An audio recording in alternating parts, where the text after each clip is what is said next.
So Dave, share with us some tactics that people use to build wealth for themselves and their families through real estate. Great question. And it's something that can be done, I don't want to say easily, but pretty easily. So when you buy a primary residence, part of the guideline is you must live in that property for 12 months. Then we have done what we were supposed to do. So after 12 months, if financially you're in a good position, you can then rent that property out and move on to the next one.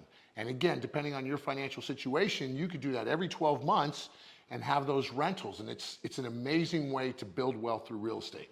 And to be very clear for people, normally if you were to buy a residential income property, you'd be required to put 20% down if you weren't going to own or occupy it. Exactly. 20% nowadays is pretty tough just because of where rates are.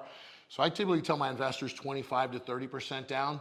You can do it with 20, just a lot more cost involved, but yeah, But the whole point that we're getting at is that if you own or occupy the property with a VA loan for 0 down, an FHA loan for 3.5% down, or a conventional loan for 3 or 5% down, you are able to get into a property as an owner occupier, live in that property for a year, and then turn it into a rental income property without having to meet that heavier burden of a much larger down payment for an investor. Best way to do it is people can build wealth by one home at a time. And when you buy a property, you sign a document that says this will be my primary, my secondary, my investment property.